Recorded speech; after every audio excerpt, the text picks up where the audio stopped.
하나님을 본받는 생활, 이런 제목으로 함께 은혜를 받고자 합니다. 하나님을 본받는 생활은 올해 우리 교회 목표 중에 하나입니다. 하나님을 본받는다고 할 때에 눈에 보이지 않는 하나님을 어떻게 본받을 수가 있을까?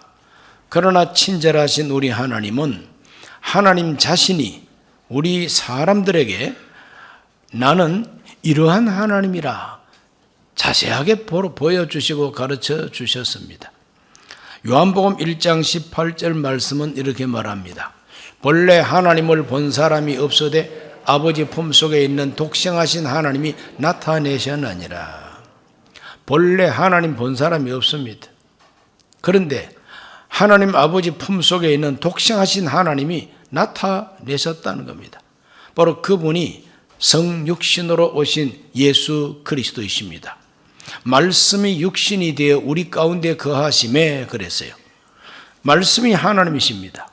그 말씀이신 하나님이 육신이 되셨다. 그 육신이 되었다는 건 바로 사람이 되었다 이 말입니다. 그러므로 사람으로 오신 예수 그리스도는 바로 말씀이시다. 하나님이시다. 독생하신 하나님이 자기를 나타내셨다. 그러므로 예수님은 하나님이시다. 예수님을 본받는 것이 하나님을 본받는 것이고 예수님이 가르쳐 주신 대로 순종하는 것이 하나님을 본받는 생활이다. 간단하게 해결이 됩니다. 사도 바울은 오늘 읽은 이 말씀 속에 이런 말씀을 우리에게 주었습니다. 그러므로 사랑을 받는 자녀같이 너희는 하나님을 본받는 자가 되고 그리스도께서 너희를 사랑하신 것 같이 너희도 사랑 가운데서 행하라. 그는 우리를 위하여 자신을 버리사 향기로운 제물과 희생 제물로 하나님께 드리셨느니라 그랬습니다. 하나님을 본받는 자가 되라 그러면서 즉시 이어서 그리스도께서 우리를 사랑하신 것 같이 그랬어요. 하나님이신 그리스도가 우리를 어떻게 사랑하셨는가? 바로 그 하나님이 우리를 사랑하신 사랑을 본받는 것이 하나님을 본받는 것이라고 바울은 가르쳐주고 있습니다. 나를 사랑하신 하나님, 우리를 사랑하신 그리스도. 그리스도의 사랑은 어떠한 사랑이냐? 첫째로 자기의 귀한 것을 내어주는 생활로 사랑 증거해 주셨어요.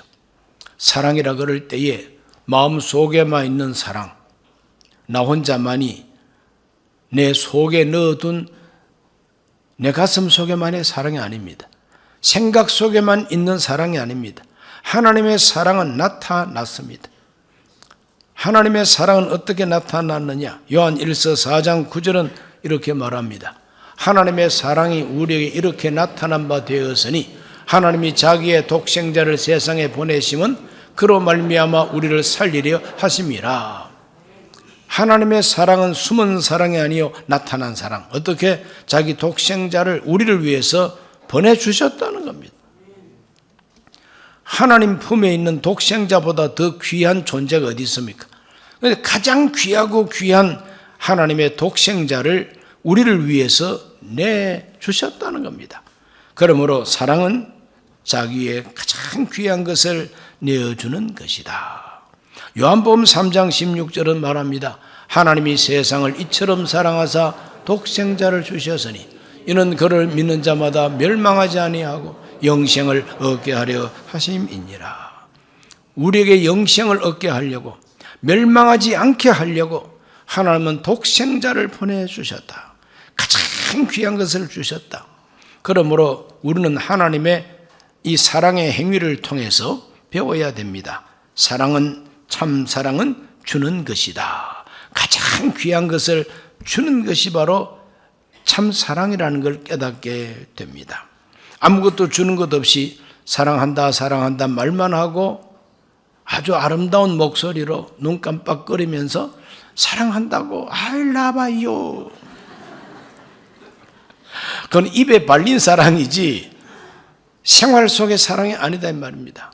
생활 속에 실천되는 사랑은 말과 혀로만 사랑하는 것이 아니라 행함과 진실함이라 그랬는데 그 행함과 진실함 속에 나의 가장 귀한 것을 주는 것이 사랑이라는 것을 예수님께서 우리에게 모범으로 보여주셨습니다. 진정으로 사랑하게 되면 주고 싶어지는 것이 사랑의 특성입니다. 주기 싫으면 사랑 아닙니다. 아이한테 젖주는 것도 이 녀석에게 젖주는 게 너무 아깝다, 젖주기 싫다, 이런 마음이 있으면 자기 자식이라도 자식 사랑하지 않는 사람입니다. 사랑은 주는 것입니다.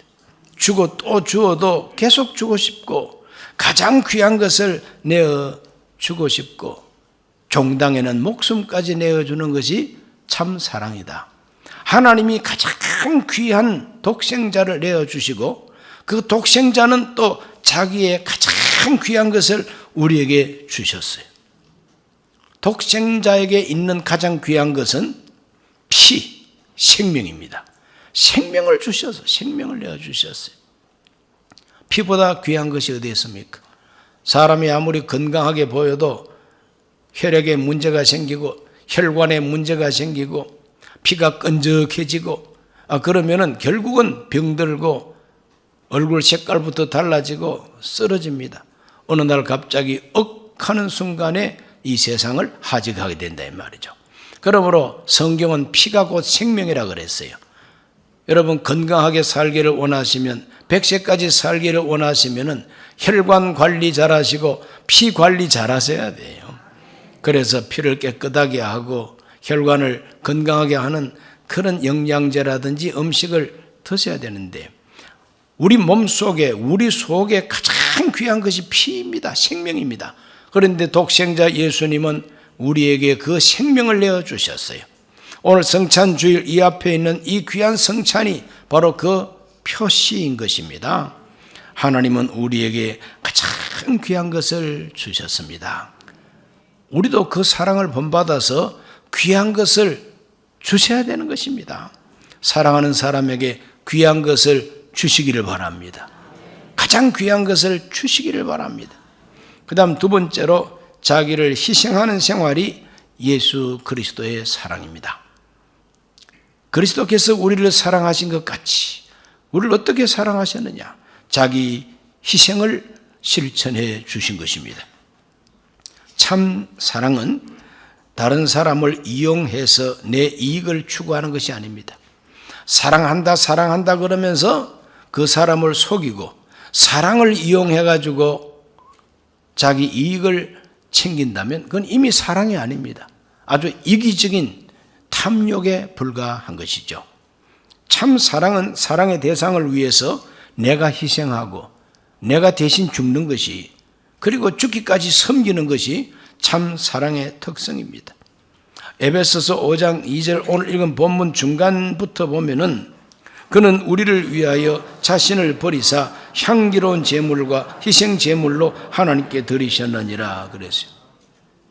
우리를 사랑하신 그리스도는 우리를 위하여 저와 여러분을 위하여 자기를 버리셨다 그랬어요. 자신을 버리사. 그러므로 참 사랑은 자신을 버리는 것이지 자신을 가꾸고 자신을 키우고 자신의 욕심을 채우는 것이 참 사랑이 아니라는 겁니다. 참 사랑은 자신을 버리는 것입니다. 버린다 그럴 때 뭐 쓰레기통에 버리든지 저 변방에다가 앱다 하고 내버리는 게 아닙니다. 우리 자신이 그렇게 값어치 없는 쓰레기 아니잖아요. 가장 귀한 것을 내 속에 있는 피와 생명을 버립니다. 어디다가? 하나님의 제단에다가 내어놓는다 이 말이죠. 그래서 향기로운 제물과 희생 제물로 하나님께 드리셨느니라 그래. 이것이 바로 우리 예수님이 우리를 사랑하신 그 사랑의 증거인 것입니다. 이것을 요한 1서 4장 10절은 이렇게 표현하고 있습니다. 사랑은 여기 있으니 우리가 하나님을 사랑한 것이 아니요 하나님이 우리를 사랑하사 우리 죄를 속하기 위하여 화목 제물로 그 아들을 보내셨음이라 그랬어요. 하나님이 우리를 사랑하신 사랑, 우리 죄를 속하기 위하여. 우리 죄를 속한다는 것은 죄값을 갚아버리고 나를 대신해서 예수님이 우리의 죄값을 갚는다는 거죠. 책임을 다 짊어지신다는 겁니다. 그래서 죄가 없도록 하는 것이 바로 속한다는 말입니다. 그러므로 우리 죄를 없이 하기 위하여 예수님께서 자기를 희생 제물로 하나님께 드렸다. 속죄 제물도 드렸다. 화목 제물로 드렸다. 그것이 하나님 보시기에 너무 향기로우니까 향기로운 제물이 된다는 겁니다. 이와 같이 우리 하나님은 예수 그리스도를 통하여 참된 사랑을 실천하고 자기를 희생하는 생활로 우리에게 사랑을 증명해 보여주신 것입니다. 그것이 바로 최고의 복음이죠. 그 예수님이 그렇게 우리의 죄를 속하셨기 때문에 믿는 자에게는 이제는 죄가 없어져요. 죄를 다 용서받게 됩니다. 죄만 용서하는 것이 아니라 새 생명을 주십니다. 죽음에서 살게 합니다. 살게만 하는 것이 아니라 하나님의 자녀로 입적을 해줍니다. 양자양녀가 된다는 말입니다. 그리고 종당에는 우리에게 하나님 나라 천국을 상속해 주신다는 것이죠. 세상에 이것보다 더 큰 복이 어디 있습니까? 그래서 최고의 복을 받으라고 인사하는 겁니다. 여러분 다 돈 많이 벌고 로또 당첨이 되고 뭐 이래가지고 벼락부자 되라고 이 손가락 이렇게 내가지고 최고 복 받으라 하는 게 아닙니다. 이 최고의 복은 돈이 아니라 하나님이 우리를 사랑하신 그 사랑을 알고 믿고 회개하고 하나님 앞에 생명을 얻고 영생과 천국을 상속 받으시라 이 말입니다. 이것이 최고의 복입니다. 받으시기를 바랍니다. 그 크신 하나님의 사랑, 우리를 위한 하나님의 희생, 예수 그리스도의 희생 믿어지시면 아멘 하시오. 교회는 다니는데 이것이 안 믿어진다. 참 골치 아픈 문제입니다. 그러나 언젠가 믿어질 때가 올 테니까 교회 나오시는 걸 중단은 하지 마시고 자꾸 묵상하시고 하나님 예수님이 나를 대신해서 죽었다는데 나 참 그거 안 믿어집니다. 나에게 믿음을 주옵소서. 그렇게 기도해 보시기를 바랍니다. 자기를 희생하신 예수 그리스도, 하나님은 독생자를 희생 제물로 내놓으시고 예수님은 자기 피를 쏟고 하나님 앞에 우리를 위하여 속죄 제물이 되어 주셨습니다. 엄청난 하나님의 사랑을 우리가 받았습니다. 하나님이 이와 같이 자기를 희생시킨 그 사랑은 오늘 우리가 본받아야 할 사랑이라 말입니다. 그래서 하나님을 본받는 생활이라 그럴 때에 바로 이것을 본받아야 된다는 겁니다. 자기를 희생하신 이 사랑의 생활을 우리가 본받아서 우리도 그렇게 살아야 된다는 겁니다. 그렇게 살았던 사람들이 지금으로부터 138년 전에 우리 대한민국 땅에 많이 왔습니다. 1885년 4월 5일 제물포항에 언더우드 아펜젤러 선교사님 두 분이 도착했습니다. 그 후로 계속해서 미국에서, 카나다에서, 호주에서 선교사님들이 우리 한국을 찾아왔습니다. 자기 성공을 위해서 돈 벌러 오신 분이 아닙니다. 자기 성공과 그리고 돈 벌기 위해서 오신 분이 아니고 오직 복음을 전하고 교회를 세우고 학교를 세워서 인재를 양성하고 병원을 세워서 우리의 건강을 위해서 봉사해 주시고 이렇게 함으로써 교회를 통해서 많은 애국지사들이 배출이 되고 대한민국 초대 건국 대통령 이승만 박사님도 이 선교사님들이 키워낸 인재인 것입니다. 이와 같이 이 나라를 새롭게 하고 이 나라를 건국하는 과정 속에 선교사님들의 공로는 지대한 것입니다. 선교사님들이 세운 그 학교와 그 병원이 지금 대한민국의 큰 자랑거리가 되어 있습니다. 세계에서 가장 잘 사는 나라에 아주 뛰어난 인재들인데 왜? 뭐 때문에 세계에서 가장 못 살고 지저분하고 희망이 없는 이 조선을 찾아와서 자신과 자기 가족들이 희생하면서 풍토병으로 일찍이 죽고 양화진 외국인 묘지에 일찍이 안장되면서 대를 이어가면서 이 나라를 섬겼을까요? 선교사 가족, 어린 자녀들이 풍토병으로 일찍이 죽은 가정들이 많습니다. 그래서 양화진 외국인 묘지에 가면 아기들의 묘지들도 많이 눈에 띄는 것입니다. 이와 같이 한국을 섬기다가 이제 나중에 본국으로 귀국을 해서도 죽으면 나를 저 한국 땅에 묻어달라고 유언을 남긴 분들도 많이 계시기 때문에 외국인 묘지에 늦게 안장되는 분들도 많습니다. 참으로 예수 그리스도의 희생적인 자기 희생의 생활을 본받은 선교사님들, 오늘 우리가 그분들을 본받아야 될 줄로 믿습니다. 사랑 때문에, 예수 그리스도의 모범 때문에 그분들이 그렇게 희생함으로 하나님께 영광을 돌리게 됩니다. 오늘 저와 여러분도 하나님의 사랑받은 자녀로서 그 하나님의 희생적인 사랑을 본받아야 되고 또 모범자들을 본받아야 되는 것입니다. 우선에 우리는 우리 가족들을 위해서 희생하는 생활을 해야만 됩니다. 가족을 위해서 희생하는 생활이 없으면 가족을 사랑하는 사람이 아니죠. 결혼을 해가지고 가정을 이루었다 그러면 가장 기본 되는 것이 가족들을 위한 희생적인 생활입니다. 어떻게 자기 희생 없이 사랑할 수 있고 자기 희생 없이 어떻게 가정을 든든하게 세울 수가 있겠습니까? 그러므로 부부가 서로를 위해서 또 자녀를 위해서 후손들을 위해서 희생 제물이 되는 것을 즐거워하고 희생하는 것이 오히려 하나님께로부터 받은 사명이라고, 내가 저 아이들을 또 내가 저 사람을 위해서 희생하는 것이 하나님께 제물 바치는 것이라고 하는 이 의식을 가져야 되는 것입니다. 선교사가 따로 있는 것이 아니라 저와 여러분 모두가 다 자기 가정의 선교사인 것을 꼭 기억하시기를 바랍니다. 가슴에 손 얹고 이렇게 한번 말해 보십시다. 나도 선교사다. 우리 집에 파송된 선교사다.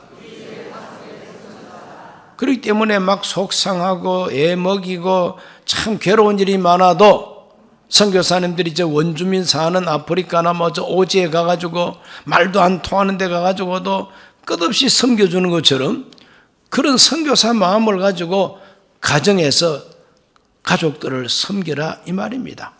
하나님 앞에 그와 같은 선교적 마음을 가지고 자기의 직계 가족을 위하여 후손들을 위하여 섬기고 희생하시기를 바랍니다.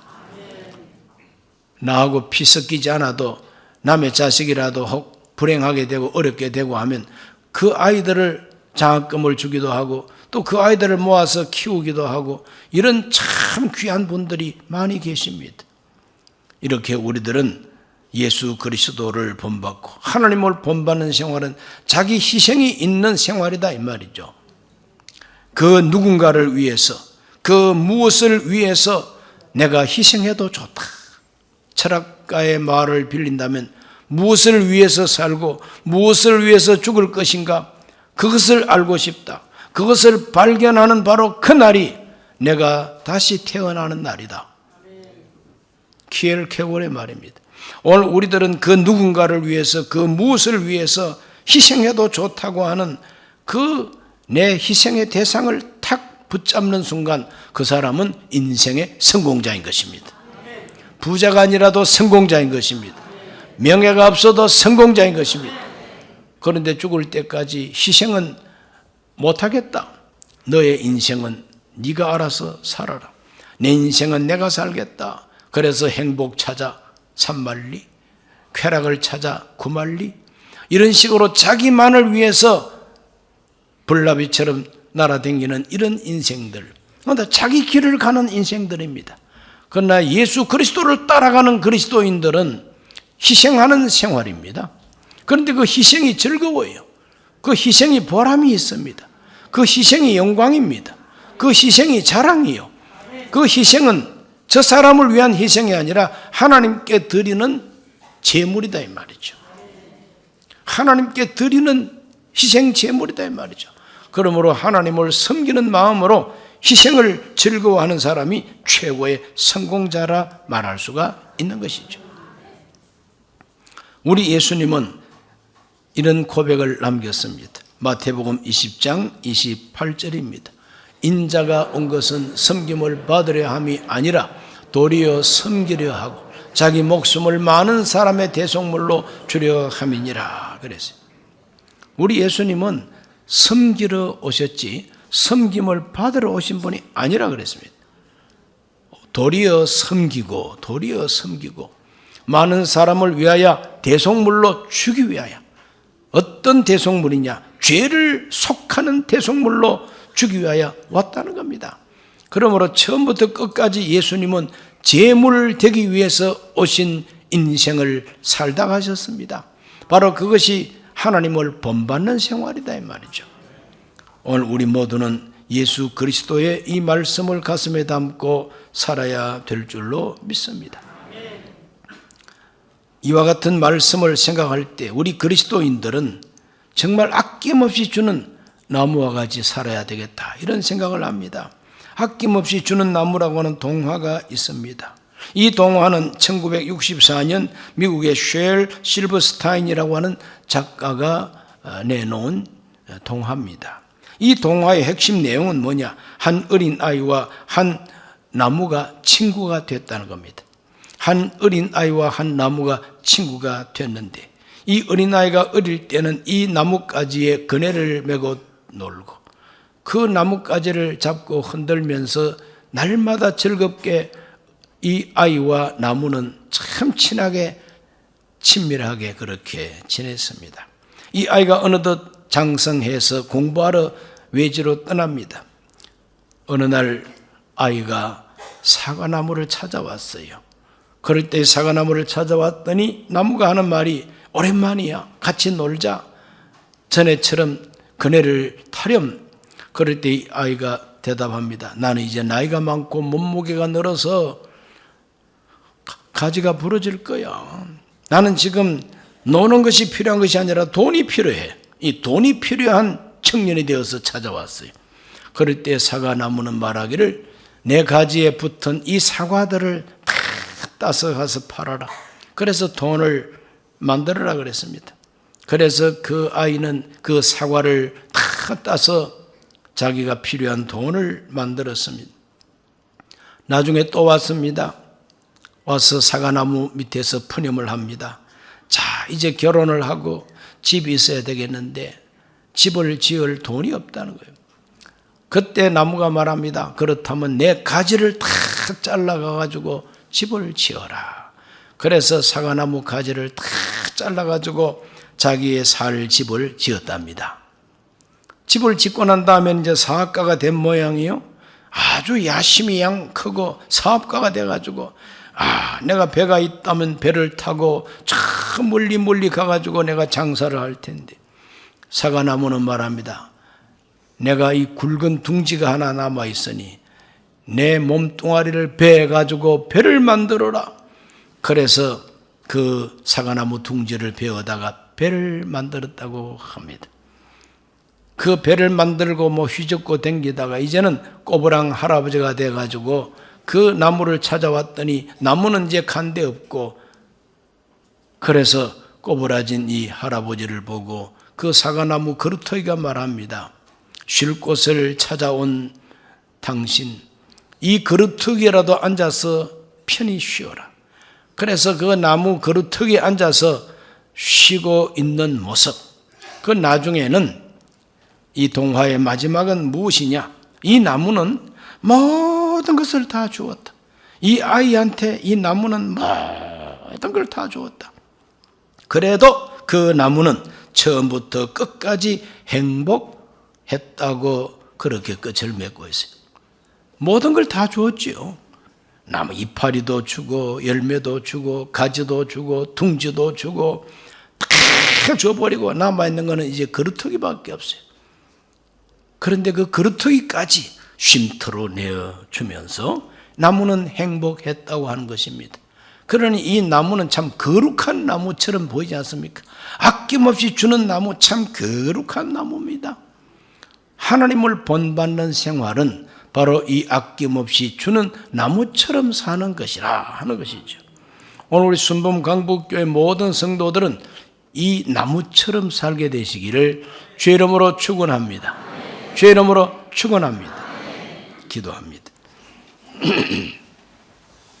살아계신 아버지 하나님, 하나님을 본받는 자가 되라고 바울이 가르쳐 주었습니다. 그리스도께서 우리를 어떻게 사랑하셨는가를 보고 본받으라 했습니다. 그가 가장 소중한 귀한 것을 내어주시고 끝없이 자기를 희생함으로 우리를 섬겨주신 하나님의 거룩한 사랑을 본받아 살게 해 주시옵소서. 끝없이 주기만 해도 행복했던 이 아름다운 동화 이야기처럼 자기를 희생하면서도 즐거워할 줄 아는 우리의 영성의 세계가 있게 하여 주옵소서. 예수님 이름으로 기도하옵나이다. 아멘. 잠시 고개를 숙입니다. 오늘 처음 교회 나오신 분이 계십니까? 하나님은 처음 나오신 여러분도 사랑하셔서 끝없이 주셨습니다. 생명을 쏟아부어 주셨습니다. 하나님의 사랑을 알고 듣고 오늘 예수님을 구주로 영접하고 믿음으로 살겠다고 결심하시는 분들은 그 자리에 조용히 일어나셔서 이 기도를 함께 하시기 바랍니다. 하나님 아버지, 저는 죄인입니다. 어디에서 와서 왜 살며 어디로 가는지 알지 못하고 죄 가운데 살았습니다. 저의 죄를 위하여 십자가에서 죽으시고 부활하신 예수님을 제 구주로 모셔드립니다. 저는 하나님 자녀가 되었습니다. 지금부터 영원토록 주님과 함께 살겠습니다. 예수님 이름으로 기도드립니다. 아멘.